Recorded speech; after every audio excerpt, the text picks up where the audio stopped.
Today we're going to talk about Bargain Hunter, which is a trick-taking game, but the rules don't really talk about what a trick-taking game is or describe a lot of the terminology that it uses that, if you're familiar with a trick-taking game, makes lots of sense to you, but otherwise would be kind of confusing. The rules are also kind of a poor translation into English, and it's a little difficult to follow. So if you're having trouble with understanding how to play Bargain Hunter, hopefully this video helps you out. So the game has a big deck of cards, and that's all there is component-wise. The cards are divided up by numbers and suits. All of the numbers are also represented by appliances or other objects that you might find in a yard sale if you're a bargain hunter. So tea kettles are the number 1 cards. The suits are colors. So like these are blue tea kettles, and then these are red tea kettles. So I think it's really easy to think at first that the suits are going to be the different types of appliances, but it's actually the color. The different types of appliances are just the number. So there are 2 in each suit, and there are 6 suits. So you have 12 of each type of appliance. The different appliances are tea kettles, electric shavers, hair dryers, irons, toasters, lamps, camcorders, TVs, washing machines. There are also 2 irresistible offer cards, and we're going to come back to these in a little bit. The game plays 3 or 4 players, and if you have 2 sets of it, you can play 6 or 8, but it's very restrictive in terms of player count. If you have 3 players, you're going to play 6 rounds in your game, and if you have 4 players, you're going to play 4 rounds. Each round is made up of 8 tricks, except for the first round, which is only 7 tricks. And that's because you're going to start the game by choosing 1 card from your hand to be your bargain. So at the beginning of the game, you're going to get 8 cards. You will take those 8 cards and look, and you're going to choose one of the appliances that is going to be your bargain during the game for your first round. So if I choose hair dryers, I'll set hair dryers out in front of me. The player who goes first is the player who most recently went to a yard sale. So in player order, you're going to start from the left of the dealer, and that person will choose one of their cards to be their bargain, and then each player in turn will do so. Players can choose the same thing, it just means that you're going to be competing over it, and it's a little more difficult to get. So now you have 7 cards left in your hand for the first round, and you're going to have the first player, the dealer, the person who most recently went to a yard sale, choose one of the cards in their hand to play onto the table. So they might play this iron. This is the lead color. So in this case, a brown iron is our lead color. Just like every trick-taking game, you have to follow the lead color. So you will, if possible, play a brown appliance from your hand. And if you don't have one, then you get to choose any other color in your hand. So you might play this purple washing machine as your card. At this point, you choose whether or not this new washing machine is the trump color. If it is, then whoever has played the highest card in the trump color at the end of this hand, this trick, will take all of the cards from the center. You'll win the trick. If everybody plays in the lead color, then whoever's played the highest lead color will win the trick. Once you take the trick, you're going to take those cards, look through them, and if any of them match your bargain, you add that card to your bargain pile. All of the rest of your cards go to your junk pile, and we're going to deal with that at the end of each round. During any particular trick, it's pretty likely that you'll have two people who play the same number. There's two of each number in each suit, so it can happen. When it does, whoever plays their card second, so the second lamp, if these were the same color, and they aren't, whoever plays the second lamp chooses if their card is higher or lower than the first lamp that was played. So you are choosing whether or not you want to have the higher card there, if that ends up mattering in terms of winning the trick or not. It's also possible that someone might have an irresistible offer. When you play this card, you can play it even if you have cards that are in the lead color. You automatically will win that trick, no matter what the trump is, no matter what the lead color numbers are. You win because you've made an irresistible offer on that trick. And you will get to add all of those cards to either your bargain or junk piles, respectively, depending on which cards they are. Irresistible offer cards are otherwise worthless. The only use they have is to help you win a trick that you really want to get, so you want to use them to collect as many of your bargain item as possible. At the end of the round, you're going to have some number of cards in your junk pile. These are cards that you've collected throughout the round that did not match your bargain. And they're going to be an assortment of appliances. So you'll go through and you'll sort them to see how many of each appliance you have. And then you can choose to select a new bargain. This is called spring cleaning by the game. You go through and say you have a whole bunch of irons in your junk pile. You might want that to be your new bargain. You are required to discard some of them, depending on player count. In a 4-player game, you have to discard two of the appliance that you're making your new bargain. In a 3-player game, you have to discard 3 of it. You then discard those to the discard pile, and if you have any left over, you place it out in front of you on top of your bargain pile. So it would just come right over the top of it. And then this is your new bargain. In future tricks, you no longer will get to take hair dryers and put them into your bargain pile. Those go to your junk pile now, because now you're looking for irons. That's your bargain. At the end of the game, you will do this process twice in a row. So you have 2 spring cleanings right at the end. This is one last chance for you to go through your junk pile, get as many cards out of it into your bargain pile as possible.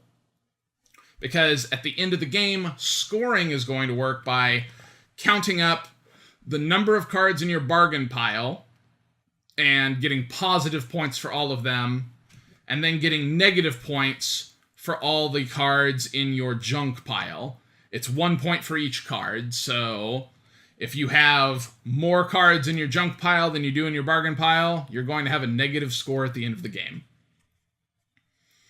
You add up everybody's scores, and whoever has the highest score is the winner. If there's a tie, then whoever has the fewest cards in their junk pile is the winner. And if there's still a tie, then it's the number of cards in your bargain pile. And if there's still a tie, then congratulations, you're both great bargain hunters. All right, I have a question for you. Okay. Bargain hunter. It's not a question. Should our viewers go hunt down a copy right now, or should they wait and see if they can get a good bargain? Is there a third option? Did you see what I did there? Yeah. Really, to make this review really short, nobody needs this game. That's kind of all you need to say about it. It's not the best trick-taking game. It's kind of like cumbersome and feels like you're better off not playing. We seriously discussed that during our first game of it, of whether or not everyone was going to have a negative score at the end of the game, and you would be better off taking no tricks. Yeah. It turned out to not be true. Right. Because one player almost took nothing the entire game. Not even by choice. She just, never successfully took anything, Yeah.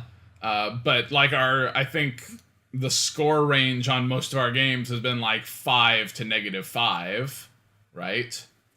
It's been mostly people within that. My second game doesn't count because someone shuffled their junk pile back into the deck, and it was kind of well, now there's no point in continuing. That's one thing we didn't talk about, that I didn't talk about when I was talking about how to play the game, of we weren't sure if you're supposed to shuffle the discarded cards back into the deck before you draw for the new round. My assumption is you're not supposed to, because it doesn't say anything about it in the rules. Yeah. But there's no reason why you can't do that if you want to. Yeah. What it will change is it will make it more likely for people to find the things that they have declared as their new bargain. Yeah, since they had to discard some of that item. Which, there are arguments for and against that, because, you're making a decision, okay, I'm going to make this my bargain, but I know that I'm not going to see as many of these things because you know how many you're throwing out. Yeah. But at the same time, you could make it a less penalizing game by shuffling the discards back into the pile before dealing out a new hand. Mm-hmm. It's a variant that I like. If I were playing it again, I would say shuffle the discards into the deck. People who count cards would be a bit annoyed by that, I guess, but whatever. I don't, screw them. Yeah, basically.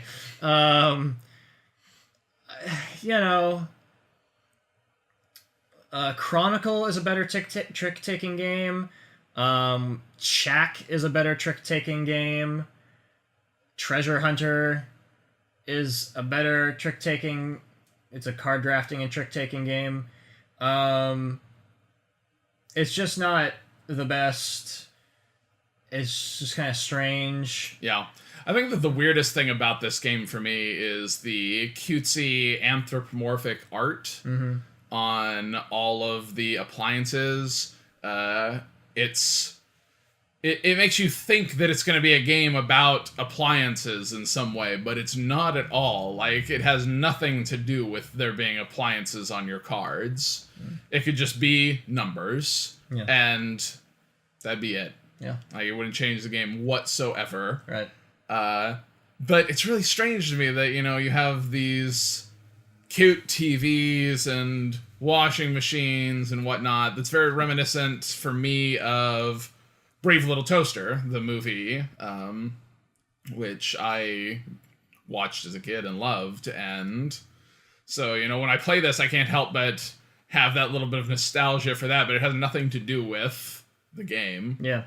Because, thematically, you might be really interested in the idea of, going to a yard sale and getting a good deal on things or whatever, but that's not what you're doing. Someone declares, okay, here is an iron, and someone's like, okay, well, I don't have any yellow cards, so here's a TV, and it's not the thing that it's not going to win this pile. Everybody puts an object into the pile, and then someone gets them, and then at some point, if you have at least a certain number of the same thing, you can get rid of some of them to make one of them worth something to you, and now you want that thing. So there's no thematic connection to anything happening. Yeah. And that's not surprising with a trick-taking game. It's hard to make it about something, but it's really thin and strange. I think cumbersome, the word you used at the start, is a really good way to describe Bargain Hunter. Hunter. Just because it's hard to explain to people, this is what you're doing. Mm-hmm. and this is why you want to do it. They're like, why Yeah. would I want that? And you have To to get points. stop and re-explain it each time. Yeah. So that's what makes it not a very good game. You know, this is a famous designer. Yeah, really strange. You know, would go on to put out Bonanza and other much more complicated games. This is probably his lightest game as far as I know. You know, like Bonanza might be Bonanza's pretty light pretty also, light, yeah. But like, this is definitely the lightest and thinnest.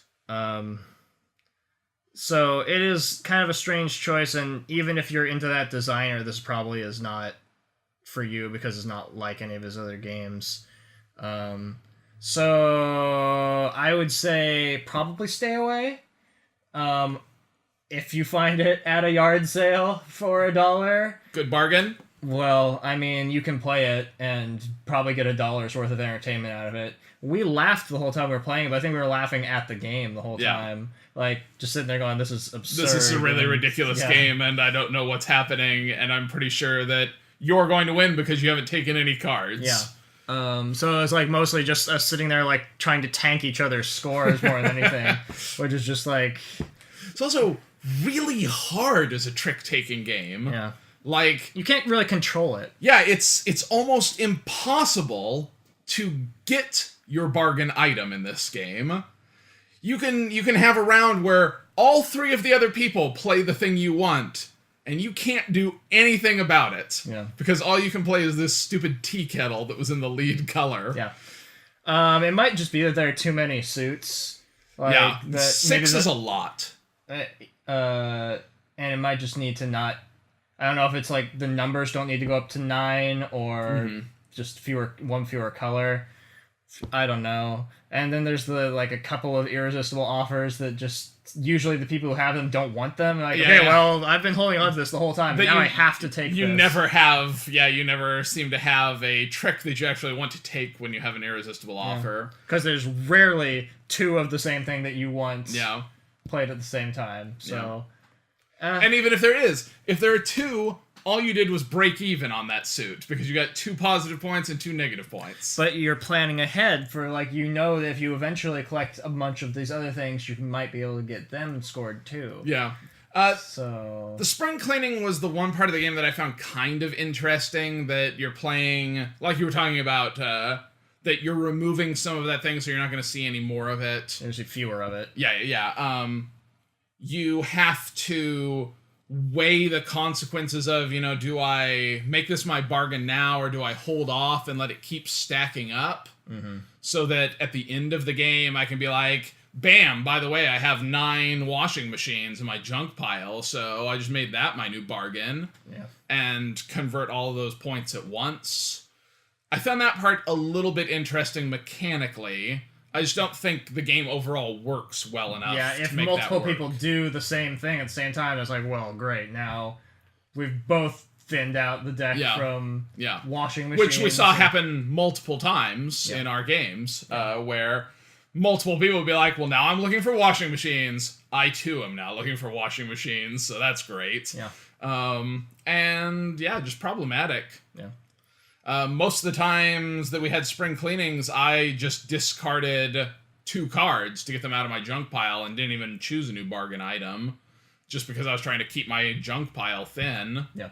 And I don't know. Like, I'm not sure strategically how you're supposed to use that mechanic to the best advantage. I don't know that you can apply strategy to this game, so... Well, there you go.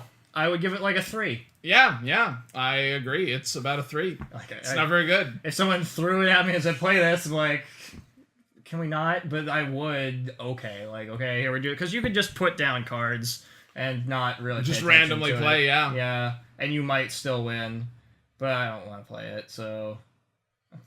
Bargain Hunter! Only get it if you get a great bargain. Or your name is Hunter. Hunter's a pretty cool name.